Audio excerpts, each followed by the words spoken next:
당신은 알고 있었나요? 당신의 배우자가 외로운 밤, 낯선 이에게 몸을 맡기고 있다는 사실을? 그것도 당신이 가장 신뢰했던 사람과 함께? 잠시만요. 이 충격적인 이야기를 시작하기 전에 좋아요와 구독 버튼 그리고 알림 설정 부탁드려요. 이 사연 시작하겠습니다. 비가 추적추적 내리던 목요일 밤이었다. 서울의 밤거리는 언제나처럼 술에 취한 사람들로 북적였고 나는 평소처럼 대리운전 앱을 켜놓고 다음 손님을 기다리고 있었다. 38의 나이에 대리운전을 한다는 것이 처음엔 자존심이 상했지만 구조조정으로 잘리고 난 후 어쩔 수 없는 선택이었다. 대기업 중간관리자에서 하루아침에 대리기사로 전락한 현실이 씁쓸했지만 적어도 굶지는 않았다. 띵동 앱에서 호출 알림이 울렸다. 강남 역삼동의 고급 일식집. 새벽 1시가 넘은 시간이었지만 평일 심야 시간대의 호출은 대부분 회식에 술 취한 직장인들이었다. 아무 생각 없이 수락하고 차를 돌렸다. 도착해보니 예상과 달리 여성 고객이었다. 고급스러운 원피스를 입고 있었지만 걸음걸이가 위태로웠다. 어두운 밤이었지만 가로등 불빛에 비춰진 그녀의 얼굴은 분명 미인이었다. 30 중반 정도로 보이는 그녀는 흐트러진 머리카락과 붉게 상기된 얼굴로 내 차에 다가왔다. 강남구 청담동이요. 죄송한데 좀 빨리 가주세요. 너무 어지러워서. 차에 타자마자 그녀는 뒷좌석에 반쯤 누운 자세로 스마트폰을 뒤적거렸다. 백미러로 그녀를 살펴보니 울었던 듯 화장이 번져 있었다. 오래된 대리운전 경력으로 나는 알 수 있었다. 이런 고객들은 대부분 무언가 깊은 상처가 있는 법이다. 괜찮으세요? 물 한 병 드릴까요? 괜찮아요. 그냥 빨리 집에만 데려다 주세요. 그녀의 목소리에는 깊은 피로감이 묻어 있었다. 그냥 일반적인 회식 후의 취기가 아니라는 건 확실했다. 운전하는 동안 백미러로 그녀를 자주 살펴보게 되었다. 눈을 감고 있었지만 잠든 것 같지는 않았다. 가끔 한숨을 내쉬고 눈가를 훔치는 모습이 보였다. 죄송한데 혹시 담배 피워도 될까요? 차 안에서는 안 됩니다. 잠시 정차할까요? 아니요. 괜찮습니다. 미안해요. 그녀가 다시 눈을 감았다. 차 안에는 묘한 긴장감이 감돌았다. 나는 최대한 조용히 운전에 집중했고 그녀가 말을 걸어올 때까지 침묵을 지켰다. 하지만 예상과 달리 그녀는 갑자기 흐느끼기 시작했다. 죄송해요. 그냥 오늘 너무 힘든 날이었어요. 괜찮습니다. 필요하시면 말씀하세요. 이것이 그날 밤 윤소라라는 여자와 내가 나눈 첫 대화였다. 그때는 몰랐다. 이 만남이 내 인생을 완전히 뒤바꿔 놓을 운명적인 시작이라는 것을. 청담동 고급 아파트 앞에 도착했을 때 소라는 지갑을 꺼내려다 손을 멈췄다. 기사님 괜찮으시면 잠깐 얘기 좀 할 수 있을까요? 보통 같았으면 정중히 거절했을 텐데 그날따라 왜 그랬는지 모르겠다. 어쩌면 그녀의 눈물 어린 표정이 너무 외로워 보였기 때문일까. 나는 주차 공간으로 차를 옮기고 시동을 껐다. 무슨 일 있으신가요? 그냥 누군가에게 말하고 싶었어요. 모르는 사람이라서 오히려 말하기 편할 것 같아서. 그렇게 시작된 대화는 시간 가는 줄 모르고 이어졌다. 그녀는 성공한 사업가의 아내였지만 불임으로 인해 남편으로부터 냉대받고 있다고 했다. 특히 오늘은 남편이 다른 여자와 함께 있는 모습을 우연히 목격했다고 했다. 결혼 7년 차예요. 아이가 생기지 않아서 처음엔 괜찮다고 했어요. 하지만 시간이 지날수록 그 사람도 변했고 오늘 그 여자는 뱃속에 아이가 있더군요. 밤 공기는 차갑게 변해갔지만 차 안의 온도는 점점 뜨거워졌다. 그녀의 눈물에 뭐라고 위로해야 할지 몰랐다. 단지 묵묵히 들어주는 것이 최선이라고 생각했다. 미안해요, 기사님. 이런 얘기를 듣게 해서. 아닙니다. 괜찮아요. 소라는 갑자기 손을 뻗어 내 팔을 잡았다. 그 순간 알 수 없는 전류가 흘렀다. 그녀의 눈에는 슬픔과 함께 다른 무언가가 보였다. 외로움? 애정 결핍? 아니면 단순한 충동일까? 혹시 올라와서 커피라도 한 잔 하실래요? 이성적인 판단이라면 거절해야 했다. 하지만 그날 밤 나 역시 외로웠다.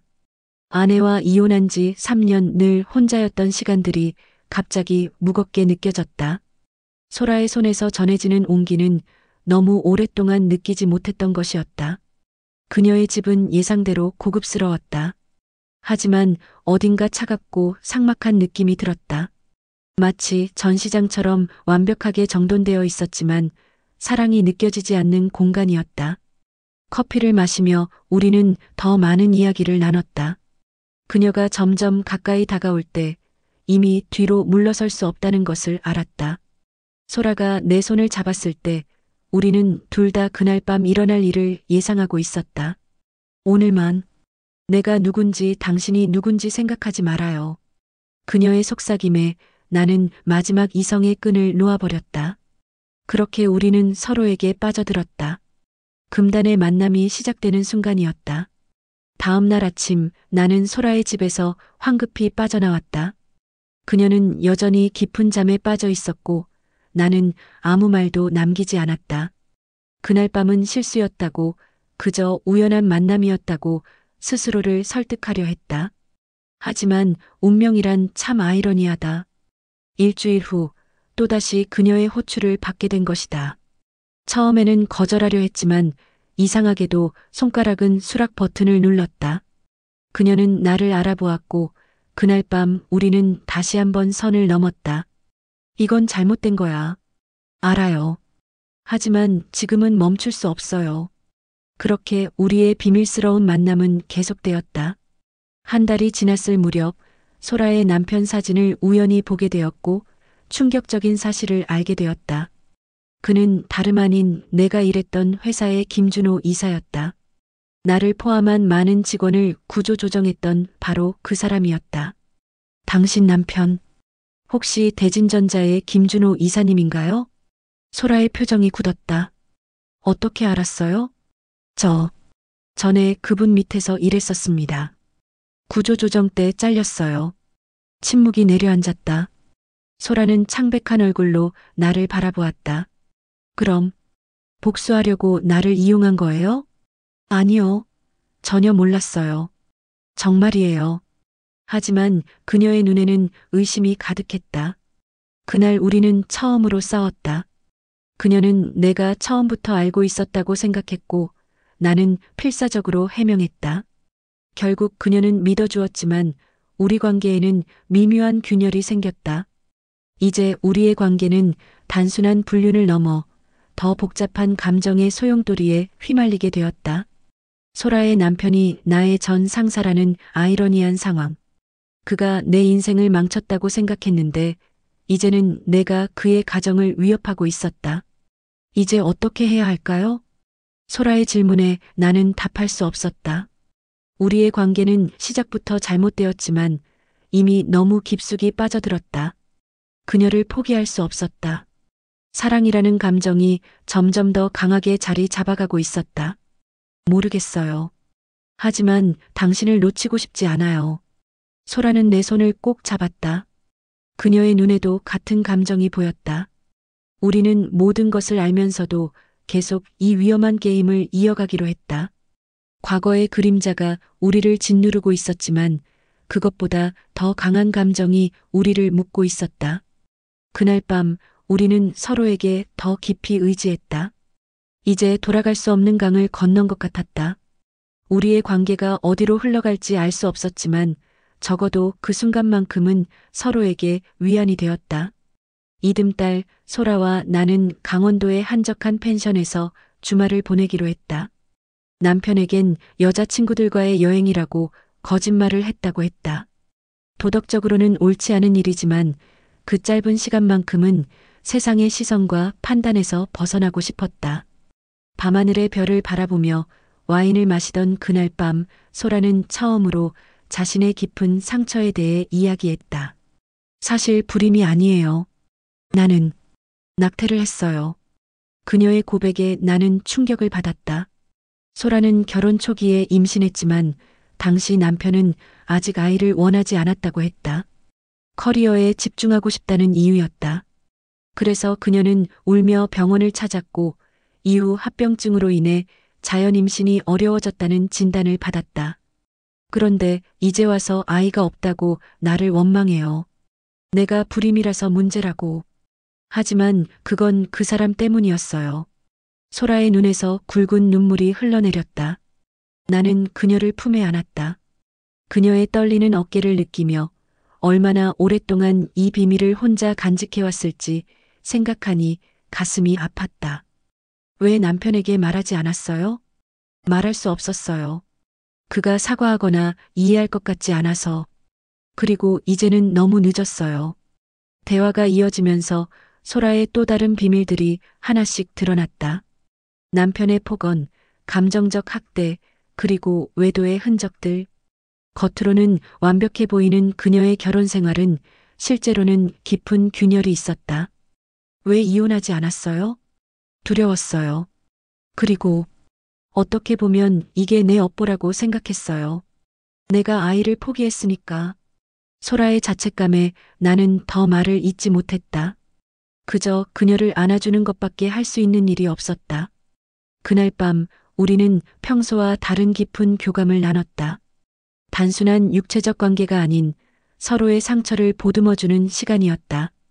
다음 날 아침 소라는 마치 큰 짐을 내려놓은 듯 편안해 보였다. 그녀의 미소에는 오랜만에 진정한 기쁨이 담겨 있었다. 민혁 씨, 고마워요. 당신이 내 인생에 나타나서. 이제 괜찮아요. 앞으로는 제가 당신 곁에 있을게요. 그 순간 나는 이것이 단순한 불륜이 아니라는 것을 깨달았다. 나는 소라를 진심으로 사랑하고 있었다. 하지만 우리 앞에는 여전히 많은 장애물이 있었다.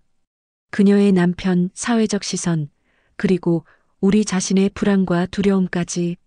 그럼에도 불구하고 그 주말은 우리에게 새로운 시작을 알리는 전환점이 되었다. 숨겨진 상처를 드러내고 서로를 더 깊이 이해하게 된 시간.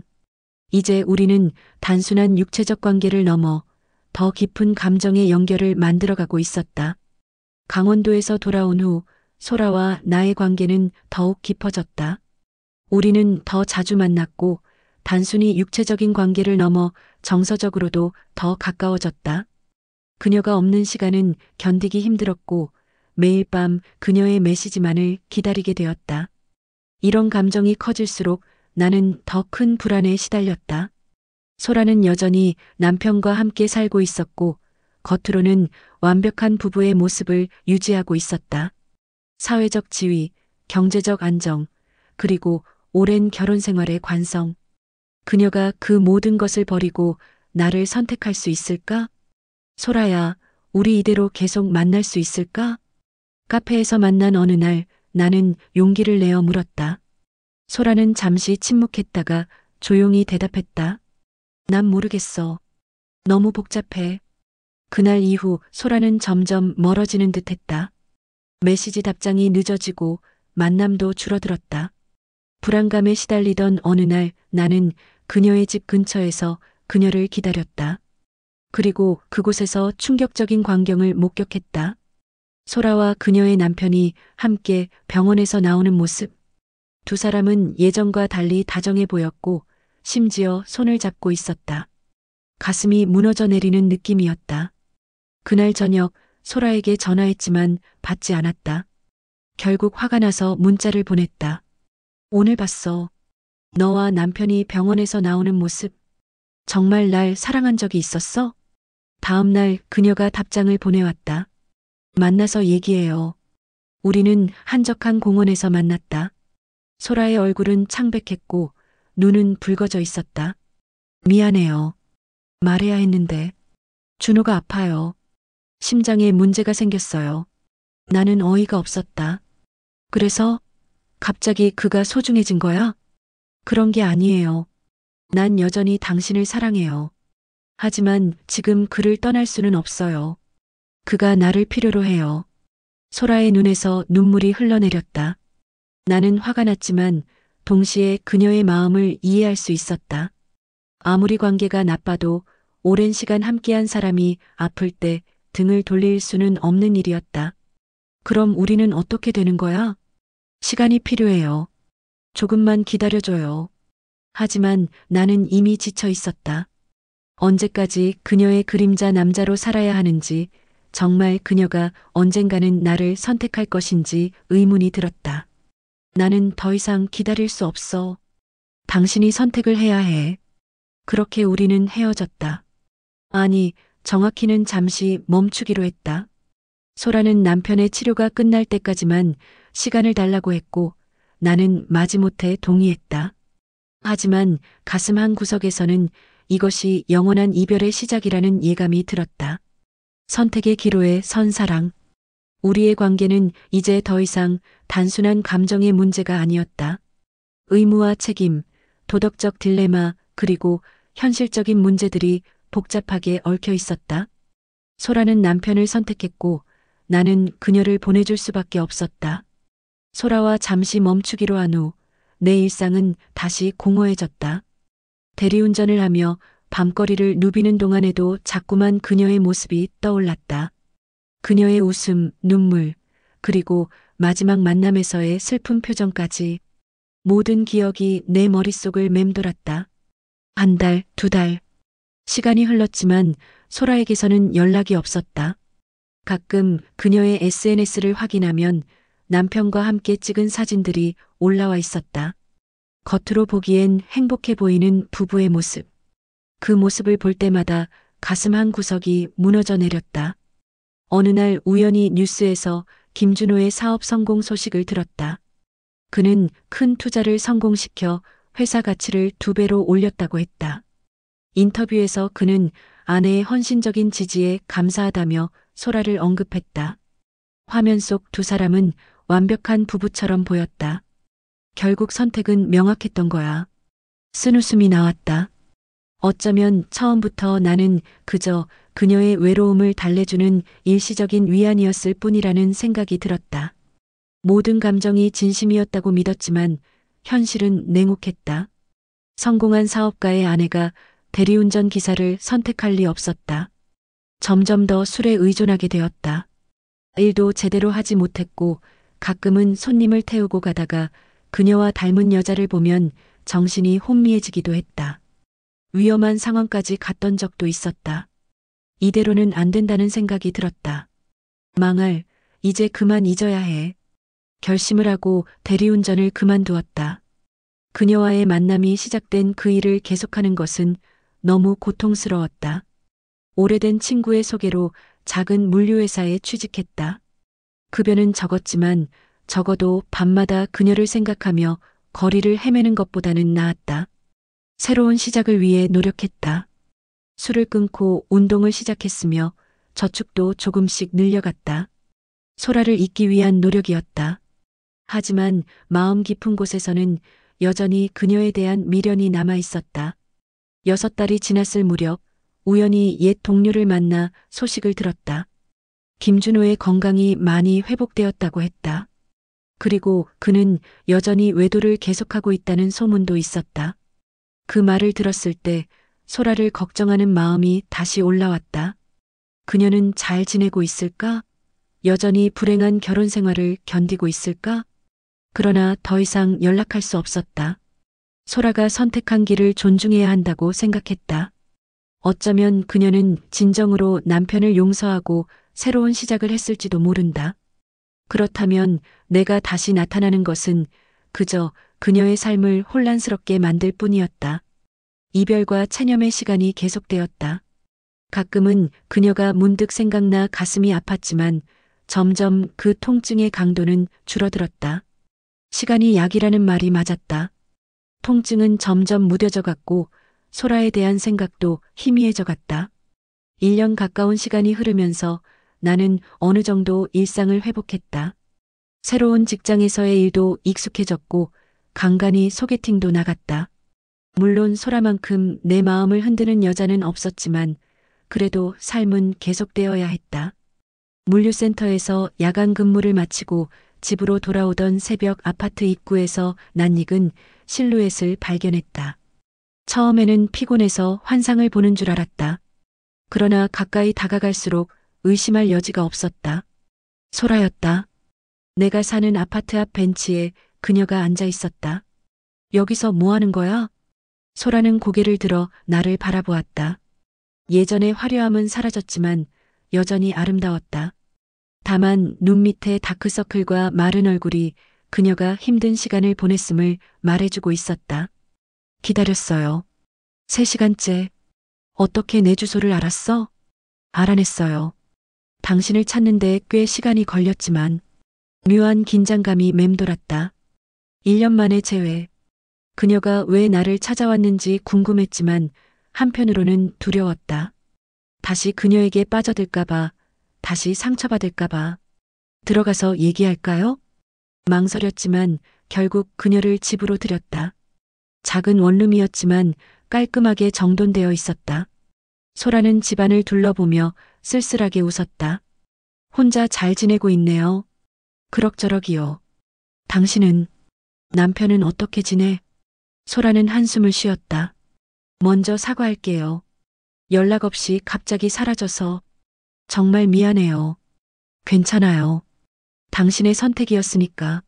아니요, 선택이 아니었어요. 어쩔 수 없었던 거예요. 소라의 눈에 눈물이 고였다. 그녀는 천천히 지난 1년간의 이야기를 들려주었다. 남편의 병은 생각보다 심각했고 그녀는 의무감에 그를 돌봤다. 하지만 남편이 회복된 후에도 그의 태도는 변하지 않았다. 오히려 더 심해졌다고 했다. 그는 내가 떠나지 못할 거라는 걸 알았어요. 그래서 더 마음대로 행동했죠. 다른 여자들과 계속 만났고 심지어 그중 한 명에게 아이까지 생겼어요. 충격적인 이야기였다. 소라는 왜 계속 그런 상황에 머물렀는지 물었다. 두려웠어요. 그리고 당신에게 돌아갈 용기도 없었고요. 당신이 나를 기다릴 거라고 생각하지 않았으니까. 소라의 이야기는 계속되었다. 그녀는 마침내 남편과 이혼하기로 결심했다고 했다.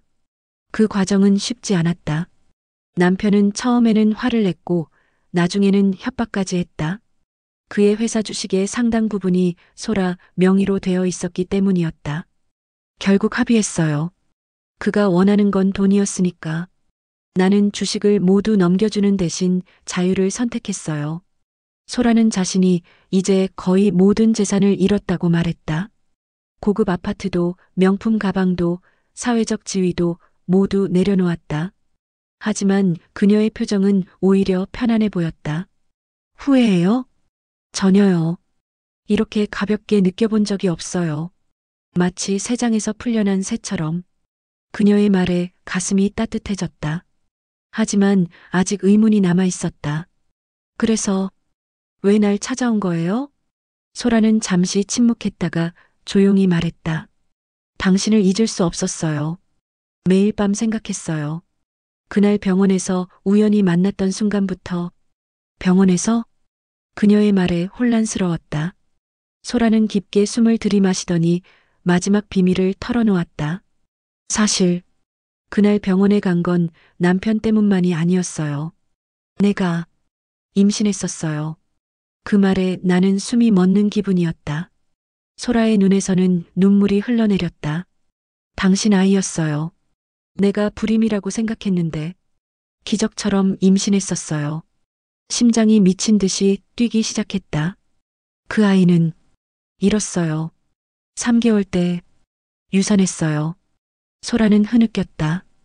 유산 후 그녀는 깊은 우울증에 빠졌고 그동안 나에게 연락할 수 없었다고 했다. 남편은 그 아이가 자신의 것이라고 믿었고 그녀도 굳이 진실을 말하지 않았다. 남편이 아이를 원한다고 했잖아요.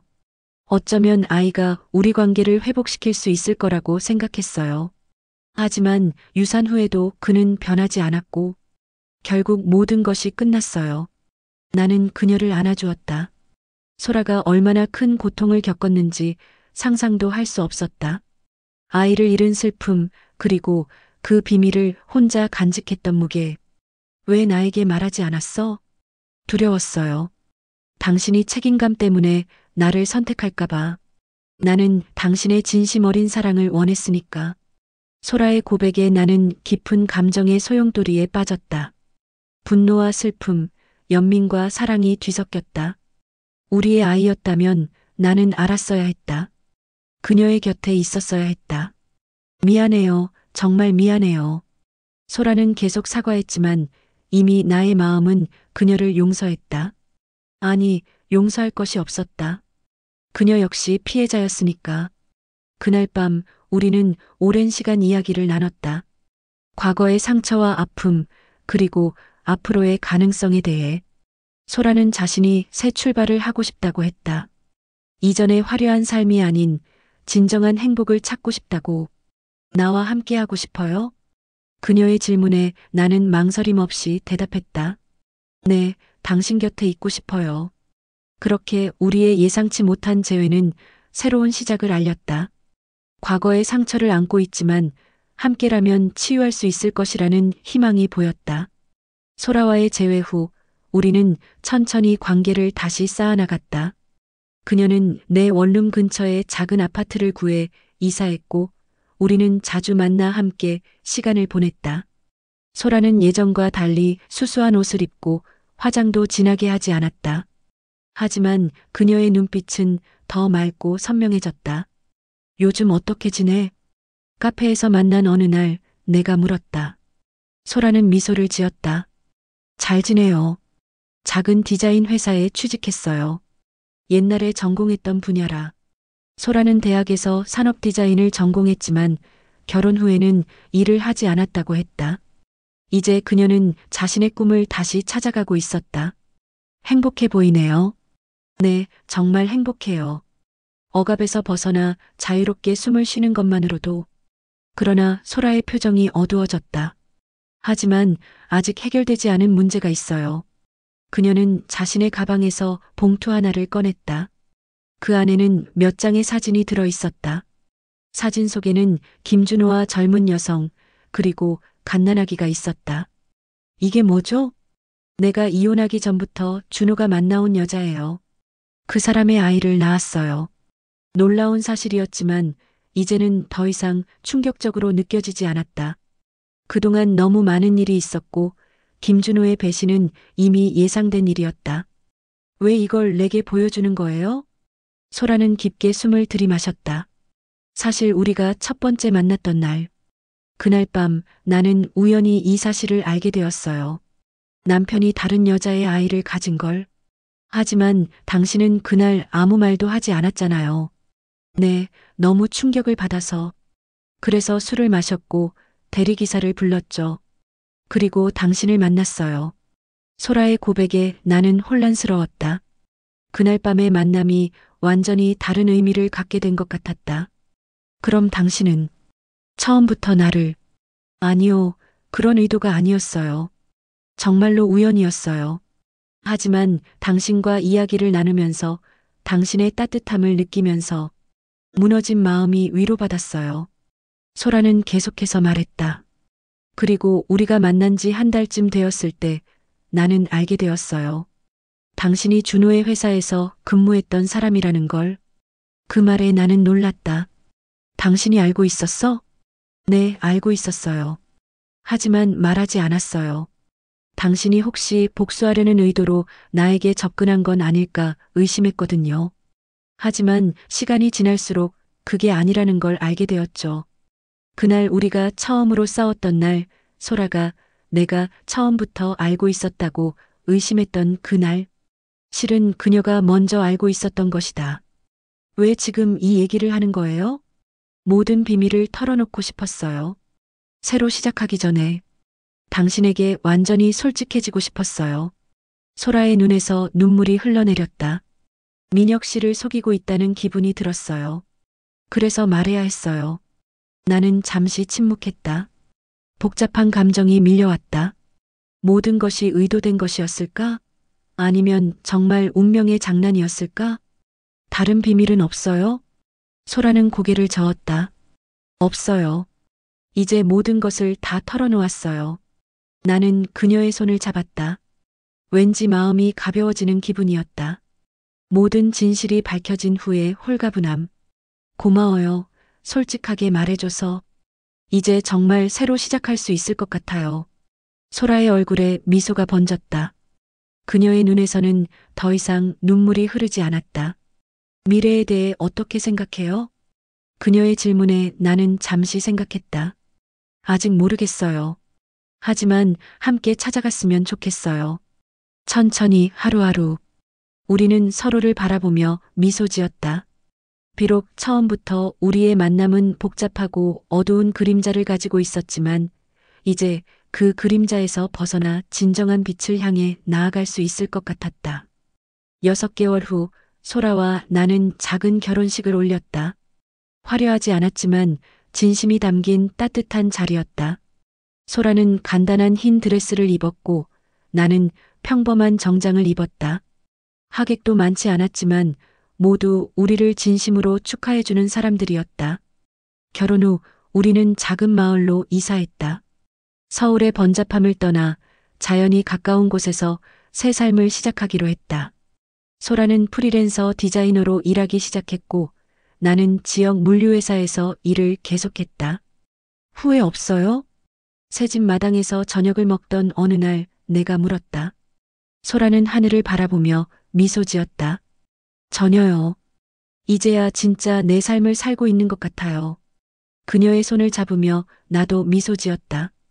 우리의 시작은 어둠 속에서였지만 이제는 밝은 빛 아래 함께 걷고 있었다. 과거의 상처와 아픔을 안고 있지만 그것이 우리를 더 강하게 만들었다. 그리고 1년 후 우리는 기적을 맞이했다. 소라가 임신한 것이다. 불가능하다고 생각했던 일이 현실이 되었다. 의사는 자연 임신이 어렵다고 했지만 불가능은 아니라고 했었다.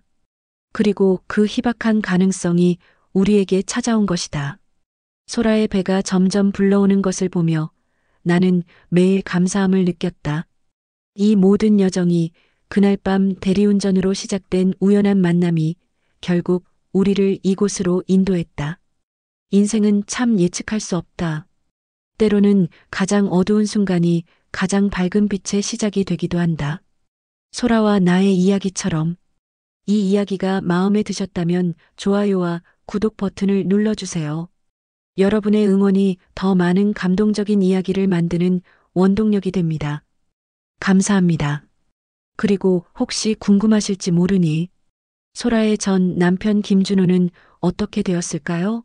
소문에 의하면 그는 자신의 새 가정과 함께 미국으로 이주했다고 합니다.